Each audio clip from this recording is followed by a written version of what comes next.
আপনি কি কখনো সেই অস্বস্তিকর অনুভূতিটা এক্সপেরিয়েন্স করেছেন যখন কিছু মানুষ আপনার চারপাশে থাকে? সেই ছোট্ট ভয়েস যা ফিসফিস করে বলে, আমি এটা কেন করলাম, বা ঠিক আছে কি আমি নিজের ডিসিশন নিয়েছি? আমরা অনেকেই এটা ইগনোর করি। আমরা এটাকে মেন্টাল স্ট্রেস, কোইন্সিডেন্স বা খারাপ লাক হিসেবে ধরি। কিন্তু সত্যটা অস্বস্তিকর।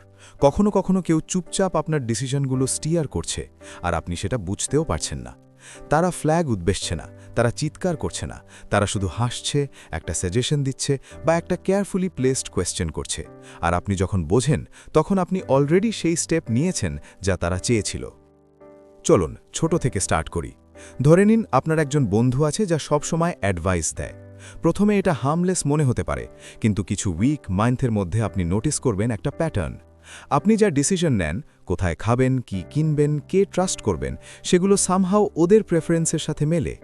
এটা আপনার দুর্বলতার জন্য না, না আপনার নাইভ হওয়ার জন্য, বরং মানুষ ন্যাচারালি অ্যাপ্রুভাল পেতে, সোশ্যাল কিউজ ফলো করতে আর আনকনশিয়াসলি অথরিটিকে ডেফার করতে প্রোন। এটা হলো কন্ট্রোলের subtle art, influence without awareness. আর এটা এসকেলেট করে যখন আপনি প্রথম সাইনটা রেকগনাইজ করেন, তখন তারা অলরেডি কয়েক স্টেপ এগিয়ে থাকে। এটা জেনারেলি কিভাবে হয় চলুন দেখি। 7 ইন্ডিকেটরস যে কেউ চুপচাপ আপনার কন্ট্রোল করছে। 1. অ্যাডভাইস সবসময় ওদের বেনিফিট দেয়। এটা ইজিলি মিস করা যায়। প্রতি সাজেশন, প্রতি ফ্রেন্ডলি টিপ সামহাও আপনাকে ওদের অ্যাডভান্টেজের দিকে পুশ করে। তারা কি নতুন ইনভেস্টমেন্ট রেকমেন্ড করলো? হঠাৎ ওদের পোর্টফোলিও বেটার দেখাচ্ছে। নতুন জব অপরচুনিটির টিপ আপনি অ্যাপ্লাই করছেন, কিন্তু তারা অলরেডি ব্যাক এন্ডে পজিশন করেছে।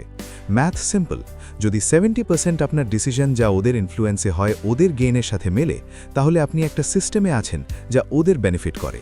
আপনি এটা কোইন্সিডেন্স বলতে পারেন, তারা এটা স্ট্র্যাটেজি বলে। 2.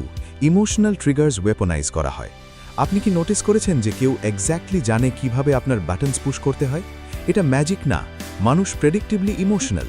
Guilt, pride, fear, even love, এইগুলো হলো লেভার। তারা মাইক্রো কনফ্লিক্টস ক্রিয়েট করে।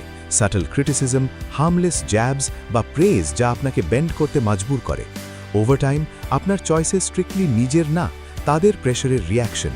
ব্রেইন মনে করে আপনি ফ্রি ডিসিশন নিচ্ছেন। রিয়ালিটিতে ইমোশনাল ফ্রেমওয়ার্ক অলরেডি বিল্ট হয়ে গেছে। 3. ইনফরমেশন কন্ট্রোল করা হয়। এটা শুধু ফ্যাক্টস হাইড করা না, এটা পারসেপশন শেপ করা। তারা সিলেক্টিভলি ইনফরমেশন দেয় যা ওদের ন্যারেটিভ রিএনফোর্স করে আর কন্ট্রাডিক্টরি ডেটা ওমিট করে। ইনভেস্টমেন্ট সলিড কিনা জানার ইচ্ছা, তারা আপসাইডস এমফাসাইজ করে, ডাউনসাইড গ্লস করে। বন্ধু লয়্যালটি কিউরিয়াস, তারা হাফ ট্রুথ দিয়ে আপনার জজমেন্ট সোয়ে করে। যখন আপনার রিয়ালিটি কিউরেটেড হয়, আপনার ডিসিশন ন্যাচারালি ওদের এজেন্ডা ফলো করে। 4. আইসোলেশন অ্যাজ এ টুল। আপনি কি ফিল করেছেন সাটল পুশ অ্যাওয়ে করা ফ্রম পিপল বা আইডিয়াজ? আইসোলেশন ড্রামাটিক হতে হবে না, এটা স্টার্ট হতে পারে জাস্ট সাম অ্যাডভাইস বা মেবি ওদের সাথে বেশি টাইম স্পেন্ড করবেন না। গ্র্যাজুয়ালি আপনার সোশ্যাল সার্কেল শ্রিঙ্ক করে, ওদের ইনফ্লুয়েন্স ডমিনেট করে। নাম্বারস শো হিউম্যানস এক্সপোনেনশিয়ালি মোর সাজেস্টেবল যখন সোশ্যাল ফিডব্যাক লুপস লিমিটেড হয়। একটা ফিউয়ার পার্সপেক্টিভ মানে এক স্টেপ আরও কন্ট্রোলের দিকে। 5. Gas lighting and reality twisting. এটা ইনসিডিয়াস। গ্যাস লাইটিং আপনাকে ডাউট করতে মজবুর করে মেমোরি, জাজমেন্ট, স্যানিটি নিয়ে। আমি এটা বলিনি, আপনি ভুল বুঝেছেন, আপনি ওভার রিয়্যাক্ট করছেন। এটা সাটল, গ্র্যাজুয়াল, রিলেন্টলেস। প্রতি ছোট্ট ডিস্টরশন কনফিডেন্স চিপ করে। যখন আপনি নিজেকে ডাউট করতে স্টার্ট করেন, আপনি ওদের ওপর ডিপেন্ড করতে স্টার্ট করেন। আইরনিক্যালি, বেশি কোয়েশ্চেন করলে বেশি কন্ট্রোল তারা পাবে। 6. Conditional approval. অ্যাপ্রুভাল হলো কারেন্সি। কিছু লোক এটা এক্সপার্টলি ম্যানিপুলেট করে। প্রেইজ দেয় যখন আপনি ওদের স্ক্রিপ্ট ফলো করেন, উইথহেল্ড করেন যখন না করেন। এটা প্যাভলোভিয়ান। আপনি লার্ন করেন compliance equals positive feedback, resistance equals tension. Overtime আপনি ডিসিশন ক্যালিব্রেট করেন তাদের রিয়াকশন অনুযায়ী, নিজের গোল না। 7. Slow encroachment into core decisions. Finally master stroke. Influence expand করে from surface level choice to core life decisions, career, finance, relationships. তখন আপনি unknowingly ওদের শেপ করতে দেন identity and long term trajectory. এটা rarely dramatic, drip feed of suggestion, nudges, emotion.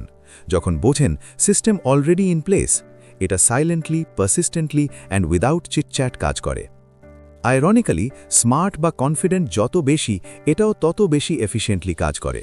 আমরা মনে করি সেলফ অ্যাওয়ারনেস শিল্ড, রিয়ালিটিতে সাটল ম্যানিপুলেশন এক্সপ্লয়েট করে pattern in logic, emotion, trust. Smart, self assured, লোকো ভালনারেবল যদি স্ট্র্যাটেজি পেশেন্ট আর ইনভিজিবল হয়। চলুন জুম আউট করি।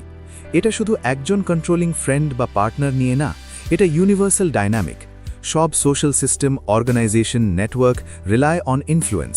চাই সেটা colleague nudging you toward a project, brand shaping buying habits বা social media feed steering world view, the mechanics eerily similar. Understanding এটা প্যারানয়া না, এটা ম্যাথ, সাইকোলজি, অবজারভেশন।